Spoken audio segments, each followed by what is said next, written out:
مرحبا، كيفكم؟ ان شاء الله تكونوا بخير. اليوم رح نعمل مع بعض شوكولاتة دبي الترند اللي طالع جديد. عندي هون شوكولا بنية 150 جرام قالب ونص، وعندي زبدة الفستق الحلبي أو كريمة الفستق الحلبي، وعندي 50 جرام من الشوكولا البيضاء. رح كسرها ودوبهم بالميكروويف. طبعا التدويب بالتدريج، يعني كل 20 ثانية بنشق عليها وبنحرك الشوكولا هيك عشان ما تحترق. والكنافة حطيت نص علبة كنافة تقريبا أو أقل شوي من النص، وقطعته هي، يعني طلعتها من الفريزر دغري قطعتها بتساعد يعني أسهل تقطيع الكنافة. وعندي قالب الكيك هاد هو رح أعمل فيه الشوكولا، قالب السيليكون هاد، لأنه دورت كتير على قالب يعني للشوكولا ما لقيت إلا إذا بدي وصي من الإنترنت وبده وقت وما رح أعتازه غير هالمرة، فقلت رح أجرب بهاد وطلعت النتيجة ممتازة الحمد لله. وهي الإبرة اللي شفتوها هي إبرة السيليكون، حطيت فيها الشوكولا وحطيتها بالقالب وحطيتها بالفريزر تجمد. وهون دوبت الشوكولا البنية. طبعا ما رح يعني بالفريزر ما بتاخد وقت، يا دوب دقايق ودغري لأنه طبقة رقيقة. هلا رح اسكب الشوكولا البنية وهيك وزعها على كل القالب. على فكرة هذا القالب كتير ظريف، يعني يمكن أحسن من قالب الشوكولا لو بتجيب واحد خاص يعني فيها، لأنه غميق لتحت، فبتقدروا تعملوا هيك حفة للشوكولاتة على طول الجوانب تتسمك أو تعلوها، يعني ترفعوها مشان ما تطلع الكنافة. ما تفكروا إنه الشكل مو مرتب. هلأ شوفوا كيف، هلأ بس دقوا بيطلع كله تمام، شكلها حلو.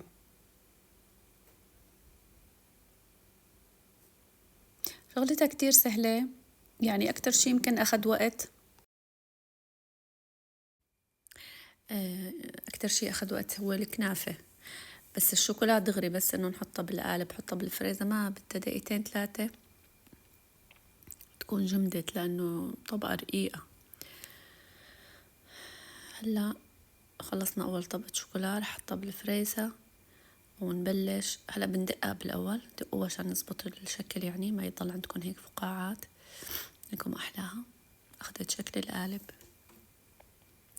هون حطيت معلقة زبدة كبيرة مليانة يعني، ورح نزل الكنافة. سيحتها هيك شوي ورح نزل الكنافة. أول شي كنت مقررة إنه ما نزلهم كلهم، بعدين قلت لا يلا رح بعدين نزلتهم يعني بالأخير كلياتهم الكنافة. حسيت أول شي كتير، هي صراحة طلعت كتير على القالب. أنا عملت قالب تاني صغير معه، هلا آخر الفيديو فرجيكم إياه عشان اللي ما عنده قالب سيليكون أو هي أو ما بده يشتري، يعني مو بعازته بس يجرب هالوصفة، في يشتري هيك قالب مرة واحدة بيستخدمه بكبه. وهيك بلشت. إجباري الكنافة بدها تضل إيدكم فيها لأنه دغري بتلدع.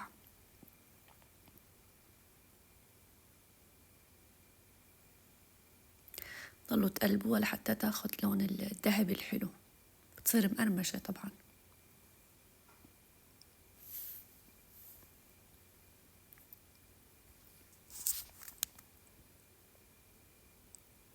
تقليب مستمر.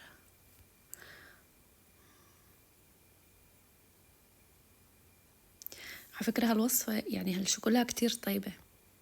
أنا ما جربت صراحة شوكولا دبي لأنه ما بعرف من وين بدي أشتريها، يعني مو متوفرة عندي حاليا. مرة شفت فيديو هيك على التيك توك حاطين أنه بالريفة فيه، رحت ما لقيت، بجوز بغير محلات بس إحنا عنا والله ما لقيت. بس بتوقع إذا الواحد استخدم الشوكولا يعني طعمتها طيبة أو نوعها منيح رح تطلع أطيب من شوكولا دبي، خاصة إنه شغل البيت، شغل الإيد دايما غير.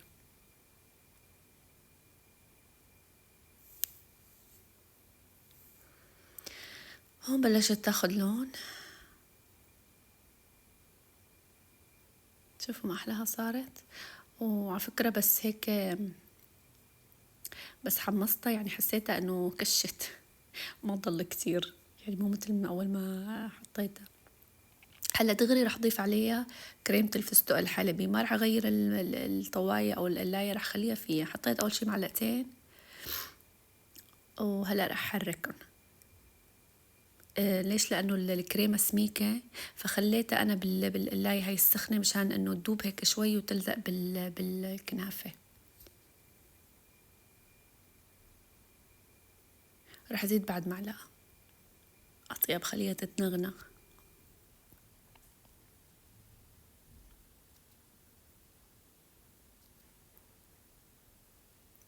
رحت بعد معلقة. في ناس حطت مع طحينة بس طيبة الطحينة يعني، بس ما بتوقع إنه في داعي لأنه هيك كتير دسمة على فكرة. هي كريمة الفستق الحلبي دسمة يعني، ومع الكنافة وحطينا لها زبدة صارت تقيلة يعني. ليش بدنا نحط بعد طحينة؟ ما فهمت يعني. شايفين كيف الشوكولا أخذت شكل القالب وجمدت؟ هلا بدنا نحط الكنافة. طبعا حطوا طبقة سميكة مو إنه رقيقة.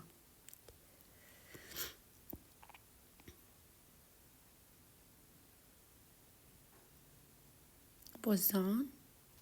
طبعا هدول كتار رح أعمل فيهم كمان إنه قالب. ما رح يطلع شكله مثل هاد بس يعني إنه منيح، لأنه هو مو قالب مو قالب شوكولا أو قالب كيك. هلا على الفريزة كمان. صراحة خليتها 5 دقايق الكنافة، وهون كنت مدوبة كمان، رجعت دوبت شوية شوكولا زيادة وهلأ رح أوزعها. طبعا الشوكولا بين مرة ومرة مثلا بتحطوا القالب بالفريزر بتيجي هي بتسمك شوي، ما معتج، ما بتضل هيك سائلة بس تسمك شوي. راح حطوها تسن يعني، راح حطوا 10 دقايق، عفوا 10 ثواني، مو دقايق، ثواني بالميكروويف بس لحتى هيك انه تصير سائلة شوي تقدروا تمدوها فوق الكنافة. 10 ثواني مو دقايق.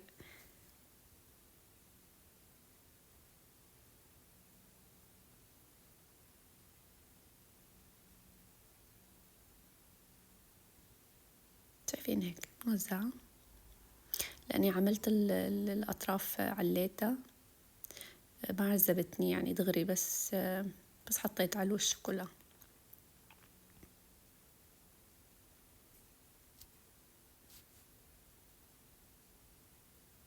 هلا هيك عم عبي الزوايا. تفضلوا شو قهوة معي، عم سجل الفيديو الصبح. وهيك دقيت القالب، عم يطلع فقاعات، وين عم يطلع عم برجع حطه وارجع دقه.